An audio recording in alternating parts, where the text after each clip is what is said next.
रितु सिंह है हमारे साथ, निर्देश सिंह हैं। ये एक ऐसी यात्रा को लीड कर रही हैं जिसका नाम है अधिकार यात्रा। और ये अधिकार यात्रा क्या है, क्यों इसको अधिकार यात्रा कहा गया है, आखिर इसमें कौन से अधिकारों की बात की जाएगी, कहाँ से शुरू होगी, कहाँ ख़त्म होगी, ऐसे तमाम सवालों के जवाब हमें यही देंगी जो इस यात्रा को लीड कर रही है। इसमें ख़ास बात ये है कि इसमें ज़्यादातर महिलाएं होंगी और महिलाएं ही इसको लीड करेंगी। लेकिन ये गांव-गांव जाकर कैसे अधिकारों की बात करेंगी, किन अधिकारों की बात करेंगी, ये तो हमें निर्देश सिंह और रितु सिंह ही बताएंगी। बहुत बहुत स्वागत है आपका निर्देश जी और रितु जी। धन्यवाद। Thank you. निर्देश जी, मैं जानना चाहूँगी कि क्या है अधिकार यात्रा। पहले तो मैं मूक नायक चैनल की फाउंडर मीना कोटवाल जी के साहस को सलाम करूंगी कि वो हर मुद्दे को मुखर होकर उठाती हैं, और मुझे खुशी है कि आज आप हमारे साथ हैं। Thank you. जो ये यात्रा शुरू हुई है, इसका नाम हमने दिया है, जैसे कि अभी आप लोग पढ़ सकते हैं, अधिकार यात्रा। इसका हमने नाम इसलिए दिया अधिकार यात्रा क्योंकि महिलाओं को अधिकारों के बारे में जानकारी होना बहुत ज़रूरी है। महिलाएं ये जानती हैं कि कौन से दिन में कौन सा व्रत आएगा, करवा चौथ का कब आएगा, सोमवार का व्रत कब आएगा, कौन सा त्यौहार कब आएगा, लेकिन वह ये नहीं जानती कि संविधान में उनके कौन कौन से अधिकार हैं। तो ये क्या अधिकारों की बात ही करेंगे रितु, या कुछ और भी इसमें बात होगी, और कहाँ से आप लोग ये शुरू करना चाह रहे हैं?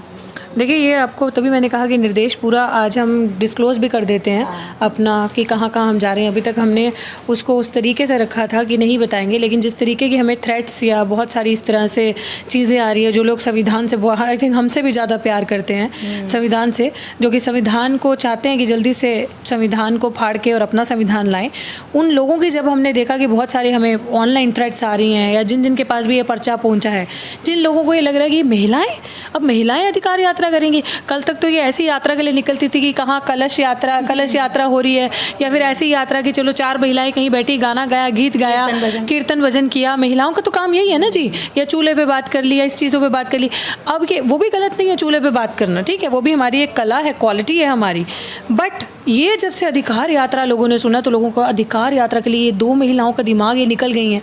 तो हमें लगा कि आज जिनको ये जो हमें थ्रेट्स भेज रहे हैं, उनको हम आपके चैनल के माध्यम से भी ये बता देते हैं कि आज हम रोड मैप भी बताएंगे, और आप हमें ज़रूर मिलने भी आइए वहाँ से। और हम सरकार से आपके चैनल के माध्यम से भी ये गुजारिश करना चाहिए, क्योंकि आप बहुत बेबाकी से काम करती हैं और बहुत अच्छा काम आप कर रही हैं। लिटरली सलाम है आपके जज्बे को।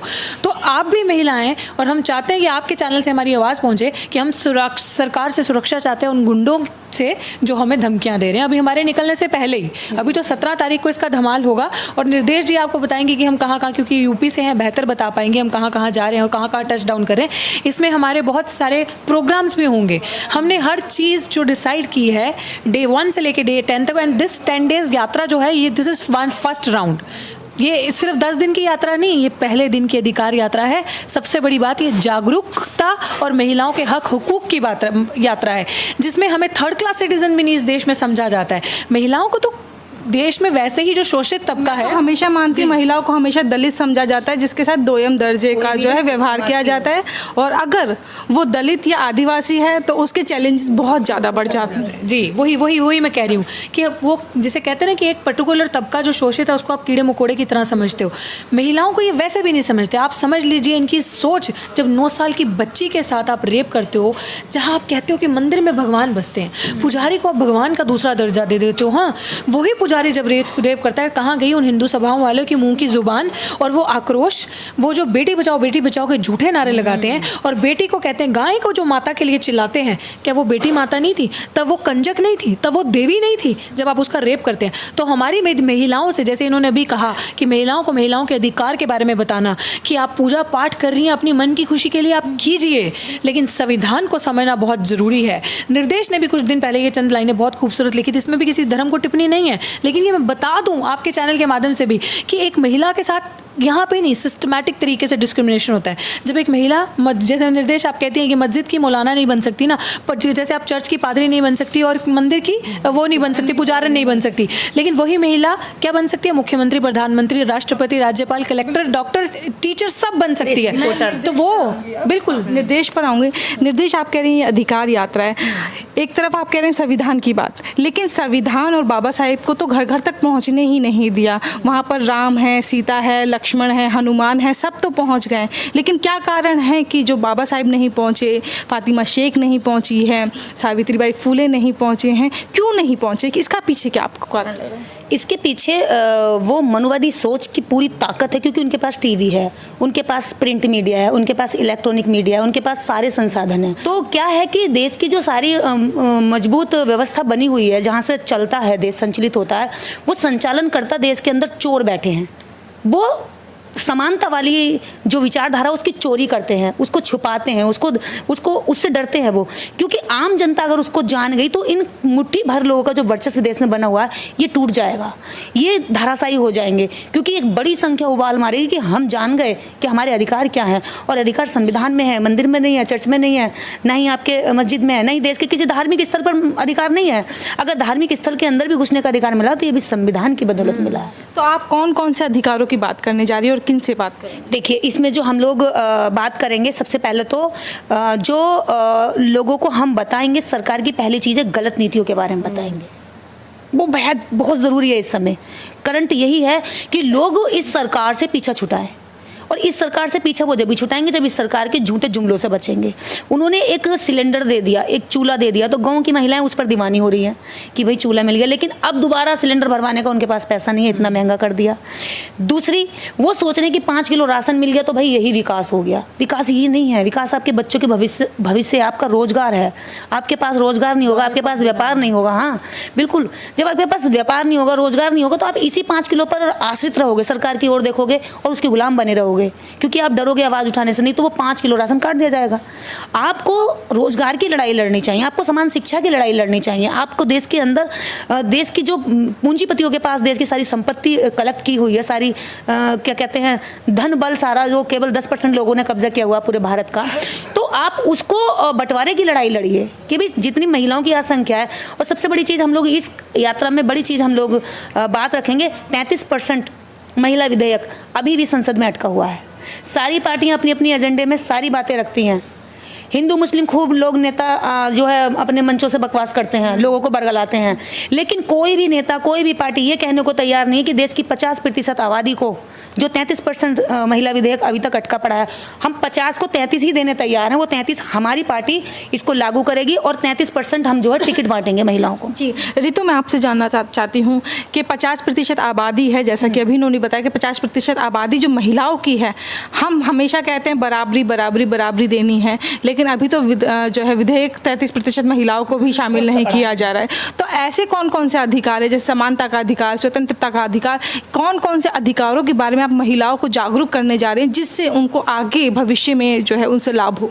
देखिए, जैसे मेरी एग्जांपल ले लीजिए, मैं एक महिला हूँ, मैं अपनी बात करती हूँ तो जिस तरीके से मैं मुख्य धारा से जुड़ी हुई हूँ ना, मैं सबके सामने हूँ, तो बहुत सारे ऐसे अधिकार है कि हमारे समाज में भी अब आप कह लोगे जैसे जिसको उठने ही नहीं दिया, लोगों को पता ही नहीं कि बाहर भी जाओ, अच्छी शिक्षा है, हमारे पास रिसोर्सेज ही नहीं है। जैसे अभी निर्देश की बात पर अगर मैं वापस आऊँ, आपकी बात का जवाब देती हूँ। जैसे इन्होंने कहा कि राशन दे दिया, बेवकूफ़ बना दिया। आप राशन दे के इतना सा एक कुज्जा भर के मान रहे हैं ना देश में भूखमरी है, वरना राशन देने की क्या जरूरत पड़ती। आप मान रहे हैं कि देश भूखमरी की कगार पे है, तो ये जो अवेयरनेस है ना कि देश में भूखमरी है, तभी तो उसे एक कुज्जे राशन की कदर है ना। अगर वो उस राशन की कदर कैसे होगी जब हमारे घर पे खाने को दाने हैं ना, तो हमारे लिए उस चीज़ की कदर नहीं होती। जब वो देश में अगर भूखमरी है तो राशन दिया तो सबको कदर महसूस हुई, वो एहसान नहीं किया। वो हमारा ही राशन है, वो हमारे अन्नदाताओं का लगाया हुआ राशन है जिसके लिए वो दिल्ली की सड़कों पर बैठे हैं। तो वो जन जन को जाके अवेयर करना, महिलाओं को उनके अधिकार के लिए अवेयर करना, आप जिसे चाहे अपना जीवन साथी चुन सकते हैं, उस अधिकार के लिए अवेयर करना कि अगर कोई किसी भी समाज की महिला, ये जाति जो प्रथा एक ढोंग बनाया हुआ है अपनी सुविधा के लिए, जो जाति कभी नहीं जाती, ये जो एक हायरार्की में ऊपर नीचे करके बांटा हुआ है, इस चीज़ से लोगों को अवेयर करना, ताकि कभी किसी निर्दोष, जो अभी आपने देखा रिसेंटली जो जिनके पति को मारा गया और वो न्याय की गुहार लगा रही औरत, वो मिश्रा या पता नहीं किस जाति, उनको मार दिया। तो ये दिखाना कि अगर फ्यूचर में भी कभी कुछ ऐसा होता है तो आप अकेले नहीं हैं, हम आपके साथ हैं। आप एक बारी आवाज़ तो उठाएं, आपके मुंह में आवाज़ है, वो संविधान ने उस चीज़ की आपको ताकत दी है। उस अधिकार के बारे में बताना, उस अधिकार के बारे में बताना जो बाबा साहिब ने बताया था कि आप अपने स्पाउस को अपनी मर्जी से चुन सकते हैं, अपनी मर्जी से लात मार सकते हैं, डिवोर्स दे सकते हैं, क्योंकि आपके हक के अंदर है। आपको क्या लगता है ये पैट्रियार्की जो सोसाइटी हमारी बनी है, ऐसी महिलाओं को बर्दाश्त कर पाएगा? देखिए बिल्कुल कर पाएगा, क्यों नहीं करेगा। हम उसी रास्ते पे तो जा रहे हैं। चेंज एक जगह से शुरू होता है, बर्दाश्त नहीं भी करेगा तो हम करवाएंगे बर्दाश्त। हमारे पास सब रास्ते हैं, हम सब पूरी प्लानिंग के स्ट्रैटेजी के तहत हम ये काम करने जा रहे हैं। और आपने ये पेट्रियार्की की बात करी ना, to the best of my understanding patriarch जो है ना वो सिर्फ पुरुष ही नहीं है, हमारे समाज की जो ट्रेडिशनल महिलाएं भी हैं ना, औरतें, वो भी बहुत इस तरह की पुरुषवादी विचारधारा की औरतें हैं। उन्होंने ही सो ढोंग में जो आने वाली जनरेशन है ना उनको फंसा के रखा है। इस टाइम ये व्रत रखो, ये रखो, इस त्यौहार को मानो, यहाँ जाना है, पूजा करनी है, ये वो, तो आपका कल्याण होगा। लेकिन कल्याण निर्माण जो हमारी जनता का और स्पेशली महिलाओं का होगा ना, वो संविधान से होगा, शिक्षा से होगा, रोजगार से होगा, नौकरी से होगा, आपकी अपनी आवाज़ से होगा। आपके अपने हक हुकूक की आवाज़ को पहचानना, आज मैं और निर्देश अगर उस चीज़ को समझ पाए हैं और ये बेड़ा उठाया बोल पाए हैं, तो हमारे अंदर वो पीड़ा है हमारे समाज के लिए और हर उस महिला के लिए। क्योंकि बाबा साहिब ने भी जब हिंदू कोड बिल भी लाया, या जब उसकी भी बात करी या और भी चीज़ों की बात करी, तो किसी एक महिला के लिए नहीं करी, सारी महिलाओं का कल्याण किया। और ये जो मूर्ख लोग संविधान पर टिप्पणियां करते हैं ना, ये संविधान पर टिप्पणियां करके, या जो वो लोग जो संविधान को ख़त्म करने की बात करते हैं, ये अपनी कब्र खोदने की बात करते हैं। क्योंकि संविधान में इतने हक इस आबादी के लिए नहीं लिखे जिसने संविधान लिखा, आपने उनके लिए भी बहुत अधिकार दिए हैं। अगर वो समझे तो, पढ़ें तो, पढ़ना नहीं है, गुंडागर्दी करनी है क्यों? क्योंकि वो जो 10% लोग हैं ना, सारे रिसोर्सेज जो हैं उनके पास हैं, सब चीज़ें उनके कब्जे में हैं। तो वो सिर्फ उन चीज़ों को मैनिपुलेट करके, सारे संसाधन, पैसा है, आज मीडिया 2014 के बाद जिस तरीके से बिक गया वो भी उनके पास है। तो उनकी जो आवाज़ जो ज़्यादा चिल्लाएगा, जो ज़्यादा दिखेगा ना, वो सच्चा लगेगा। लेकिन हम उस ग्राउंड पे जाकर उन लोगों को समझाना चाहते हैं, उन लोगों के साथ जो गैप है, जो मिसअंडरस्टैंडिंग। क्योंकि देखिए भक्त की श्रेणी में तभी आएंगे आप जब आप अनपढ़ गवार होंगे, जब आपका तर्क नहीं होगा। तो वो ये चाहते हैं कि हर कोई शिक्षा से दूर रहे, तर्क वितर्क से दूर रहे, क्रिटिकल थिंकिंग ना किसी की आए, क्योंकि वो सवाल करेगा ना, वो भक्त नहीं रहेगा। तो आपकी स्ट्रेंथ तो तभी बढ़ेगी जितने आप मूर्ख हैं, जितने आप गधे हैं, तो आप बढ़ते जाएंगे, इनकी मंडली में जुड़ते जाएंगे। तो हम उस समाज को जगाएंगे ताकि वो मूर्ख ना बने, भक्त ना बने और गधे गधेड़ों की तरह इनकी भीड़ में जाकर खड़े ना हो। जो है निर्देश सिंह हैं, वो राष्ट्रमाता सावित्रीबाई फुले महासभा की अध्यक्ष भी हैं और इतिहास भी बताता है, और हम लोगों को पता है कि जब सावित्रीबाई फुले शिक्षा के अधिकार के लिए बाहर निकली थी तो उनके ऊपर पत्थर, गोबर सब फेंका गया था। और आप लोग भी जो हैं एक अधिकार के लिए निकल रहे हैं, तो आपको डर नहीं लगता कि आपके ऊपर भी कुछ ना कुछ लगा दिया जाएगा? जैसे NSA है, UAPA एक ऐसा अधिकार है जो सरकार जब मर्जी किसी पर भी लगा सकती है। देखिए मीना जी, सरकार तो कुछ भी कर रही है, कानून जैसा अब कुछ छोड़ा नहीं इन लोगों ने, लेकिन फिर भी किसी को तो कुर्बानी देनी पड़ेगी। कोई तो आगे आएगा, कोई तो शुरुआत करेगा। अब शुरुआत करने के लिए हम किसी पड़ोसी से उम्मीद करें कि भी उनकी बेटियां सावित्रीबाई फुले बने या उनकी बेटियां जो है फूलन देवी की तरह बंदूक उठाएं, तो मुझे लगता है कि फिर तो समाज में संघर्ष और क्रांति करने के लिए कोई तैयार ही नहीं होगा। अगर यही बात सावित्रीबाई फुले सोच लेती उस 100 साल पहले, तो वो तो 200 साल पहले, तो वो तो क्या कहते हैं 1848 में स्कूल खोली, लोगों का कितना विरोध झेला। तो उस समय अगर NSA होता तो उस समय उन पर लगता, लेकिन उस समय और कुछ था उनके पास, तो उन्होंने वो सारे हथियार यूज़ करे। आज जो इनके पास हथियार है वो यूज़ करेंगे, हमें पता है करेंगे। और आज भी दुनिया भर की हम लोगों को, जब से ये हमने डिस्क्लोज़ किया, जब से ये पब्लिश किया है, तब से मेरे पर्सनल उस पर मैसेंजर पर इतनी सारी धमकी आ रही हैं कि अरे तू कर क्या लेगी, और तू राम की दुश्मन है, तू हिंदू धर्म की दुश्मन है, तू महिलाओं को क्या कहते हैं भगवान से दूर करना चाहती है। हम लगातार जवाब दे रहे हैं कि हम भगवान से दूर नहीं करना चाहते, हम विज्ञानवाद के पास लाना चाहते हैं। आपके अंदर अगर दम है तो आप उनको आप कर रहे हैं ना, आप सारे संसाधन लगा करके उनको अंधविश्वासी बना रहे हैं। लेकिन हमारे पास तो संसाधन भी नहीं है, केवल हमारे पेट में चलने वाली सांसें हैं और हमारी ऊर्जा, उसे हम बोल कर, और वो भी हम दूर से बैठ कर नहीं समझ सकते, हमें जाना पड़ रहा लोगों तक। उसके बावजूद सावित्रीबाई फुले का तो साथ उनके पति ने दिया था, ज्योतिराव फुले ने, एक लीगली पक्ष कह लीजिए, या सब तरह से वो स्ट्रांगली खड़े हुए थे। लेकिन आपके पीछे कौन खड़ा है स्ट्रांगली, जो आपको कानूनी दाव पेचों से बचा सके? देखिए हमारे पीछे बड़ी एक टीम है, बड़ी टीम है, और लीगल एडवाइज़र जो हमारे हैं वो दिल्ली के बहुत ही नामी तो हैं ही अपने आप में, खुद एक वो अम्बेडकर राइट के साथ साथ कानून के इतने बड़े जानकार हैं कि हमें विश्वास है उन पर कि वो हमें किसी तरह की कोई समस्या नहीं आने देंगे।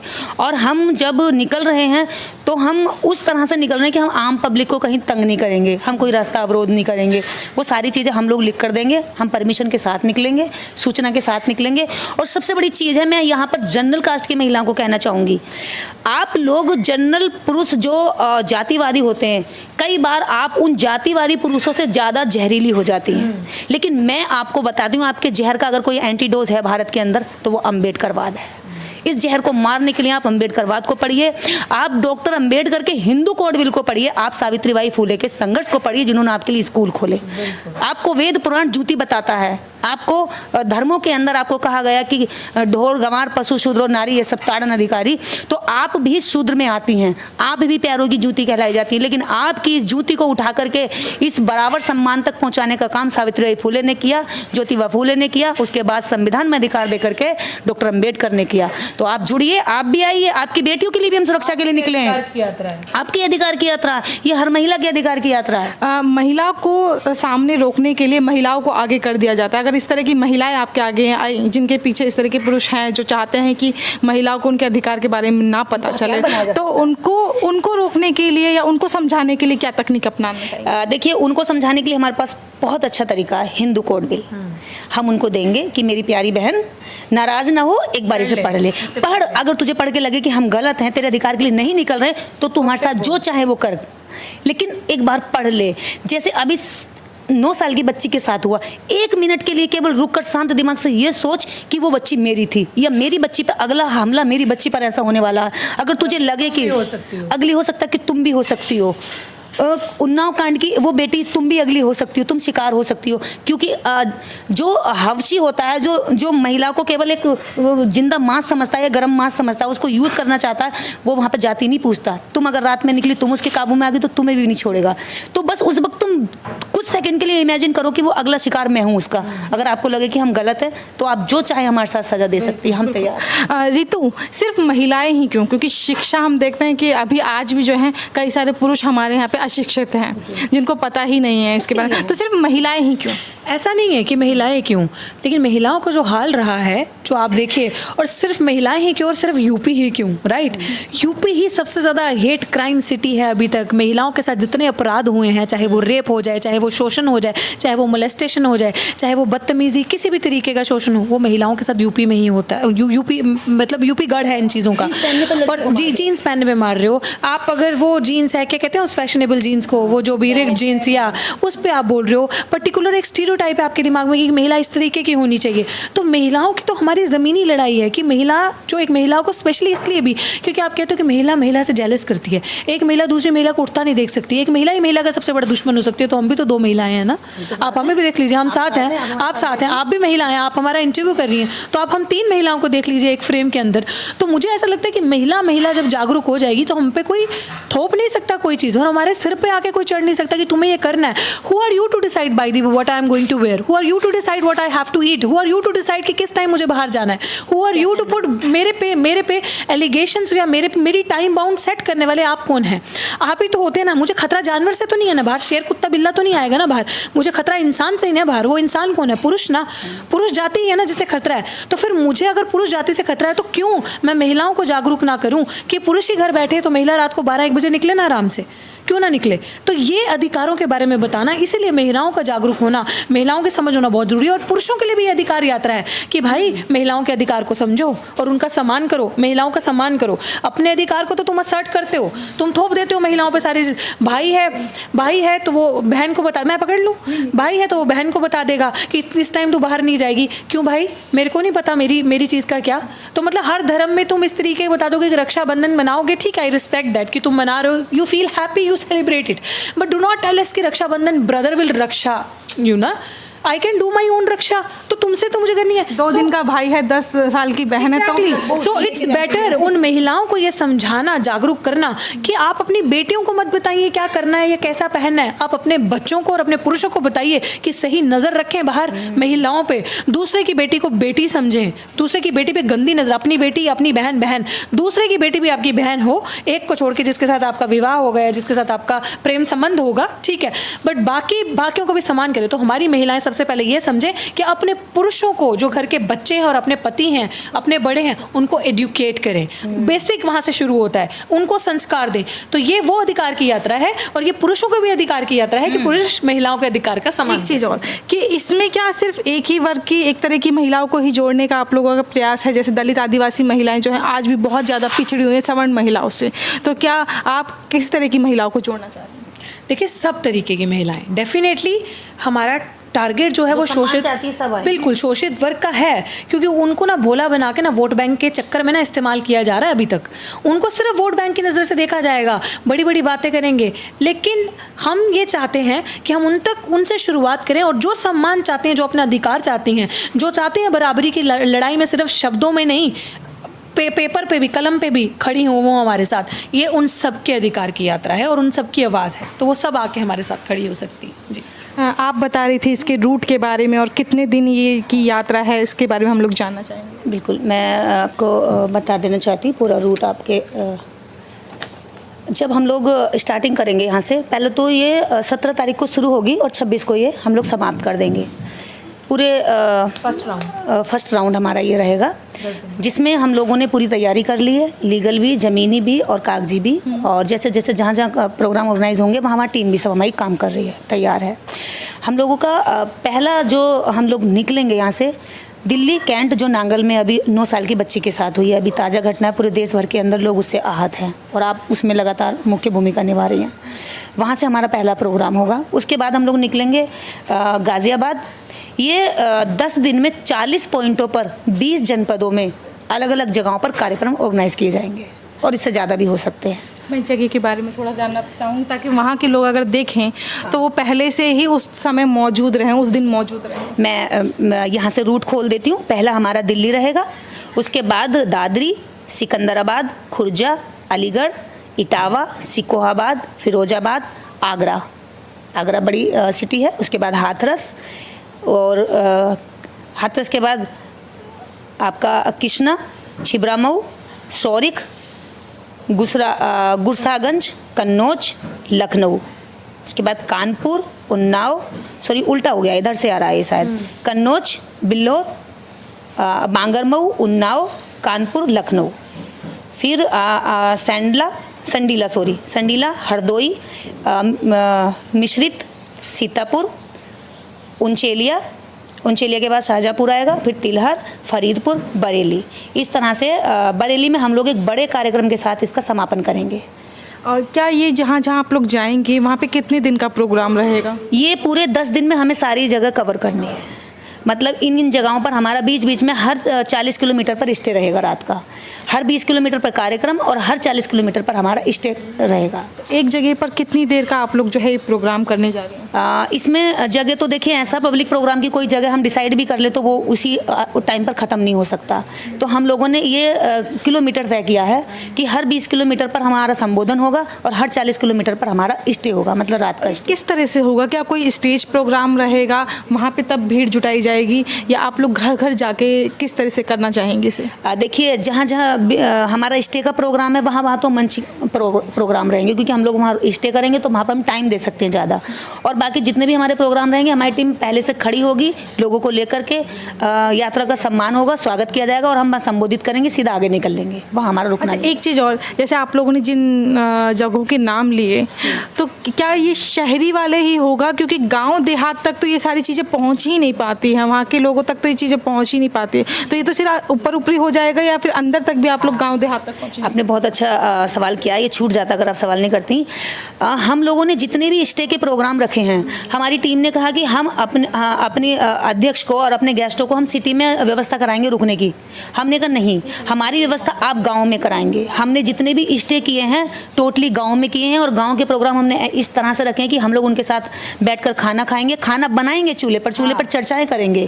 हमारे हर दिन का एक पॉइंट है, वो हम अभी जो पब्लिश नहीं करना चाहते, वो हम समय समय पर आपके बीच में लाते रहेंगे। यानी आप लोग चाय पर चर्चा नहीं, चूल्हे पर चर्चा करना? चूल्हे पर चर्चा करेंगे। अरे चाय पर चर्चा तुम अमीरों के चोचले भैया, मन की बात नहीं करने जा रहे, हम जन की बात करने जा रहे हैं। ये लिखा हुआ ऊपर अगर आप देखें, बहुत हुई मन की बात, अब होगी जन की बात।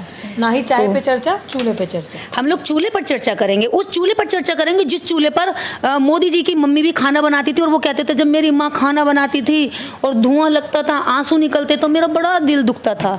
हम उन सारी दुखिया औरतों के बहते हुए आंसू उनको दिखाएंगे कि कहाँ गई आपकी उज्ज्वला गैस योजना, कहाँ है? सारी औरतें तो चूल्हे पर खाना बना रही हैं। वो सच का वो खोलेंगे जिसको उन्होंने दबा के रखा है झूठे जुमलों के नीचे। 4 दिन है, मोदी जी चूल्हा भिजवा दें हर एक गाँव में। हाँ, भिजवा दें जल्दी, क्योंकि हर गाँव से खुलने वाली है सारी पोल इनकी। अब जो है क्या कहते हैं, आप लोग कितने लोगों की टीम लेकर चलेंगी और किन मुद्दों पर बात करेंगी? मुद्दे तो देखिए हमारे, मैंने जैसे बताया आपको 33% महिला विधेयक मुख्य रहेगा, हम महिलाओं की बात कर रहे हैं तो। दूसरा, महिलाओं को जिन जिन झूठे छोटे छोटे लालचों की वजह से उनके आने वाले बच्चों का भविष्य बर्बाद किया हुआ है, उन सारी सरकार की गलत नीतियों पर हम बात खोलेंगे, क्योंकि इन्होंने झूठ फैलाया है अखबार के जरिए, टीवी के जरिए, सीरियल के जरिए।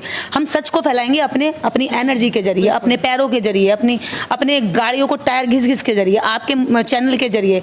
जितने भी हमारे पास छोटे छोटे संसाधन है, भले छोटे हैं लेकिन ये स्ट्रोंग हैं, सच हैं, ये मजबूत हैं, ये टिकाऊ हैं, ये बिकाऊ नहीं है, ये चलने वाले लोग हैं। तो हम अपनी सांसें देंगे समाज को और दिन रात ये काम करने के लिए तैयार हैं। तो ये 2 मुद्दे तो हमारे ऐसे हो गए, पहले सरकार की गलत नीतियों का बारे में आम जनता को बताना जिसको पता नहीं है, दूसरा ये महिला विधेयक, और तीसरी सबसे बड़ी बात यह है कि महिलाएं सबसे ज़्यादा अंधविश्वास, रूढ़िवादिता और पाखंडवाद में फंसी हैं। गाँव में ये स्थिति होती है कि महिलाएं लड़का होने के लिए लड़कियों तक की बलि दे देती हैं। ऐसी कितनी घटनाएं होती हैं कि बेटा नहीं हो रहा, बेटा चाहिए, और बेटा ना होने पर उस लड़की या उस बहू के साथ अपमानित व्यवहार होता है, तो उसको लगता है कि मेरे को भी बेटा हो जाना चाहिए। एक बार उसके दिमाग में ये चीज़ फिट कर देते हैं, शहर में भी है कि भी बेटा होने पर सम्मान मिलता, मुझे बेटा ही हो, तो वो खुद एक माँ होकर के अपनी बेटी के खिलाफ चली जाती है। ये तो सदियों से चली आ रही है, तो आपको लगता है ये क्या 10 दिन में पॉसिबल हो पाएगा? हम मानते हैं 10 दिन में नहीं होगा, लेकिन हम कह रहे हैं अगर हमारे जाने से अगर 10 दिन में 10 महिलाएं भी हम समझा पाए तो हमें लगेगा कि हमने अपना समय, अपनी ऊर्जा, अपना पैसा जो लगाया ये हमारा सक्सेस है। और सबसे बड़ी खुशी हमें ये है कि जब से हमने यात्रा का डिस्क्लोज किया, जब से इन्होंने पोस्टर भी शेयर किए, सब हमने ये सारा बताया बाहर, सबसे ज़्यादा कॉल फ़ोन हमें महिलाओं के आ रहे हैं। वो इतनी उत्साहित और इतनी खुश हैं इस रैली में जुड़ने के लिए, तो कहीं तो चेंज हो रहा है ना। तो let's start from with in, और अपने घर से शुरुआत करते हैं। और जो लोग वहाँ पे बैठे हैं, हमारी शुरुआत है, कड़ी से कड़ी जुड़ती जाएगी। हम तो चाहते हैं जुड़ते जाओ। हम ये कैसे मान के चल रहे हैं इतने साल से नहीं हुआ तो अब कैसे नहीं होगा? हम बैठ नहीं सकते ना, क्योंकि ये पीड़ा हमारे अंदर है। हम अपनी बच्चियों का दिन दिहाड़े बलात्कार होते, हत्याएं होते नहीं देख सकते, हम वो पीड़ा नहीं देख सकते। हम लोग सब कुछ छोड़ छाड़ के समाज के लिए निकले हैं। तो हम समाज से भी यही कहते हैं कि जो उत्साह आप दिखा रहे हो रैली में, समाज में, इसमें अधिकार यात्रा में साथ जुड़ने का, तो उतने उत्साह से आप ज़मीन पे भी रहें और हमारी बात को समझो और हमारे साथ जुड़ते जाएं। और ये फर्स्ट राउंड है और ये रुकने नहीं वाला जब तक हमारी जो पर्पज़ है वो पूरा फुलफिल नहीं हो। क्या इसमें महिलाओं की सुरक्षा का ध्यान रखा गया है? क्योंकि महिलाओं पर कभी भी कुछ भी हमला हो जाता है या कई भी छेड़छाड़ हो जाते हैं, और आप लोग तो है महिलाओं को लेकर चल रहे हैं, तो क्या महिलाओं का सुरक्षा का ध्यान रखा गया है? देखिए, देश में संविधान विरोधी गुंडे बहुत हो गए हैं जब से ये गवर्नमेंट आई है, और संविधान विरोधी जितने भी गुंडे हैं उनसे हमें खतरा है। उसकी सुरक्षा के लिए हम लोग अपना लीगल बैकअप हमारे साथ रहेगा और वो पूरा लेकर चलेंगे। और अगर छेड़छाड़ की भी बात करें, जैसे अगर किसी के साथ छेड़छाड़ हो गया या कुछ हो गया, उस तरह की सुरक्षा आप लेकर चल रहे हैं? तो भारत सरकार देगी हमें उसके लिए हम लोग सुरक्षा को लेकर चलेंगे, लीगल सुरक्षा लेकर चलेंगे। और दूसरी बात, अपने सेल्फ जो हम लोग जानते हैं सेल्फ डिफेंस, तो हम ऐसी ऐसी जगह मारेंगे कि दोबारा मारने की लायक न रहेगा, खड़ा ही नहीं हो पाएगा। और ट्रेनिंग देकर लेकर चलेंगे महिलाओं को, चाहे कम हो लेकिन ट्रेनिंग वाली हो। अगर छेड़े तो उसी अंग को छुटा कर लिया है कि भाई इस अंग से छेड़ा था, ये लिया है हम उठाकर। हम ऐसा करेंगे बिल्कुल, क्योंकि हम उसमें से नहीं कोई उंगली उठाएगा तो हम छोड़ देंगे, हम उंगली साथ लेकर आएंगे। अच्छा रितु, हम लोगों ने देखा अभी 1 तारीख को एक घटना होती है नांगल में, पुराना नांगल में, दिल्ली कैंट जैसे एरिया में दलित बच्ची के साथ जो है रेप हो जाता है। पुजारी रेप करता है, उसको जिंदा ही जला देता है। मैं जिंदा इसलिए बोलूँगी यहाँ पर क्योंकि डॉक्टर ने उसको नहीं डिक्लेयर किया था कि वो मरी है, डॉक्टर के पास ले जाया ही नहीं गया, तो जिंदा ही मैं बोलूँगी। उसके पैर के टुकड़े उसके बचते हैं। लेकिन इतनी ऐसी घटना होने के बाद भी वहाँ लोग नहीं जुड़े, तो क्या कारण है? ऐसे लोग क्यों नहीं जुड़ते इस तरह की घटनाओं पर? नहीं, ऐसा नहीं है वहाँ लोग नहीं जुड़े, लोग जुड़े हैं। जिस समाज के बच्चे हैं वो समाज वहाँ बैठा है, और जिस समाज के वो बच्चे, उस समाज की लड़कियाँ भी यहाँ बैठी हैं। आप किन से उम्मीद करते हैं? आप ढोंगियों से उम्मीद करेंगे वो वहाँ के जुड़ें, जो झूठ बोलते हैं दिन दिहाड़े, कि जो बताते हैं कि जो जैसे वो हिंदू कौन है, वो हिंदू धर्म वाले जो ठेकेदार बनते हैं और जो हिंदू महासभा के लोग हैं, आप इनसे चाहते हैं आके हमारे साथ जुड़ें? हम लेकिन जैसे निर्भया वाले में देखा था, पूरा देश उमड़ पड़ा था, हम लोगों ने शायद कास्ट नहीं देखी थी, हम जैसे लोग भी गए थे, डंडे भी खाए थे। लेकिन इस तरह के मामले में देख रहे हैं, कल ही जो है त्रिलोकपुरी में भी जो है, आज मैंने उनकी दादी से बात करी तो उनकी दादी ने बताया कि जो छोटी सी 6 साल की बच्ची है, उसने घर आके बताया कि एक अंकल ने जो है उसके मुंह में भी अपना प्राइवेट पार्ट दिया और उस बच्ची के प्राइवेट पार्ट में भी दिया। खूनम खून वो बच्ची हो रही थी, फिर भी पुलिस मानने को तैयार नहीं कि उसके साथ रेप हुआ या कुछ ऐसा हुआ है। तो क्यों लोग ऐसी घटनाओं पे जुड़ नहीं पाते हैं? बहुत शर्मनाक है ये बात। मैं वही चीज़ें देख रही थी कि हमारे प्रधानमंत्री या बड़े बड़े जो सुपरस्टार्स हैं जी, या जो ऐसे फेसेस हैं जो बहुत ग्लेयरिंग है लोगों के लिए, आंखों में आ जाते हैं, वो भी जब हमारे देश में कोई मेडल लाता है तो वो हिंदुस्तान की बच्ची कहते हैं। लेकिन ऐसी बच्ची जो हिंदुस्तान की बच्ची है, क्या ये हिंदुस्तान की बच्ची नहीं है क्योंकि ये दलित की बच्ची है? तब आप डिफरेंस दिखाते हो कि ये दलित की बच्ची है। शर्मनाक है। और इसी सोच के लिए तो मीना जी हमारी लड़ाई है। हम इसी सोच के लिए तो लड़ने जा रहे हैं कि तब वो बच्ची नहीं होती। जैसे अभी आपने कहा कि निर्भया कांड जब हुआ था, पूरा देश एक साथ हो गया था, हम सब थे उस कांड में। तो ये बहुत आहत पहुंचाती है ये चीज़ कि आप बहुत कन्वीनियंटली इग्नोर कर देंगे, कन्वीनियंटली आप इस मुद्दे पे बात करना नहीं चाहेंगे, चाहे वो बड़े बड़े सुपर। निर्देश सिंह जुड़ी हुई थी और रितु सिंह जुड़ी हुई थी। उन्होंने बेबाकी से जो है इस पूरे मामले में बताया अधिकार यात्रा क्या है और कैसे शुरू करने जा रही है, कौन लोग इसमें जुड़े होंगे। और जी चाहूँगी मैं यहाँ से आपके चैनल के माध्यम से देश के उन समस्त लोगों से अपील करना चाहूँगी, आप किसी भी राजनीतिक दल में हैं, आप किसी भी राजनीति को लाइक करते हो या आप किसी के भी वोट देते हो, किसी को पसंद करते हो, वो आपकी अपनी विचारधारा है। लेकिन जो लोग महिला सम्मान की बात करते हो, जो अधिकारों की बात करते हो, जो देश में समानता की बात करते हो, जो संविधान प्रेमी हो, जो देश की एकता अखंडता को बनाए रखना चाहते हो, वो सभी लोग इस अधिकार यात्रा में आप जुड़ सकते हैं। आप बेझिझक हमें कांटेक्ट कर सकते हैं। हम लोग अपना नंबर भी छोड़ेंगे, लगातार हम लोग इस पर भी देंगे। कुछ लोग सोचते हैं कि भाई हमारी बात हो पाएगी कि नहीं हो पाएगी, पता नहीं ये लोग बात कर पाएंगे कि नहीं कर पाएंगे। दूर से ऐसा सोच लेते हैं हमारे लोग कि अरे पता नहीं क्या होगा। तो मैं उन सब लोगों को कहना चाहती हूँ कि बेझिझक आप हमें फ़ोन कर सकते हैं, आप हमारे साथ जुड़ सकते हैं, आप अपनी गाड़ियों के साथ, दलबल के साथ जुड़ सकते हैं। और अगर हमारी गाड़ियों में जगह होगी तो हम 2-4 लोगों को अपनी अपनी गाड़ियों में भी शिफ्ट कर सकते हैं। लेकिन विश्वसनीय लोग हों, कई बार ऐसा कि हम नहीं लेके आ सकते, हमारे ही साथ विरोधी लोग भी जुड़ करके हमारी गाड़ी में हम पर हमला कर दें कुछ हो, तो इस तरह का भी हम ध्यान रखेंगे। लेकिन आप लोग अपनी गाड़ी लेकर के हमारे पीछे आप चल सकते हैं, हमारे साथ चल सकते हैं, क्योंकि हम सब जब देश के अंदर जो लोग संविधान प्रेमी लोग हैं, अगर एक नहीं हुए तो संविधान को हम लोग नहीं बचा पाएंगे। दुश्मन बहुत ताकतवर है, लेकिन ये भी हम जानते हैं कि हम अगर एकजुट हो गए तो हमारी ताकत के सामने वो कुछ भी नहीं है। इन पैम्पलेट पे दिया हुआ नंबर मैं ज़रूर शेयर करूँगी। अगर आपको जुड़ना है, इस तरह के समाज को जागरूक करना है, तो आप रितु सिंह और निर्देश सिंह के साथ जुड़ सकते हैं इस यात्रा में। और महिलाओं को, और बल्कि महिलाएं ही नहीं, जो अशिक्षित है उसको शिक्षित करने के लिए उसको जुड़ सकते हैं, उनके अधिकारों को बताने के लिए जुड़ सकते हैं। क्योंकि आज भी जो है हमारा समाज शिक्षा अधिकार सबसे पीछे है। उनको नहीं पता कि उनके पास क्या अधिकार है और कौन से हथियार हैं जो बाबा साहिब ने हमें संविधान के जरिए दिए गए हैं।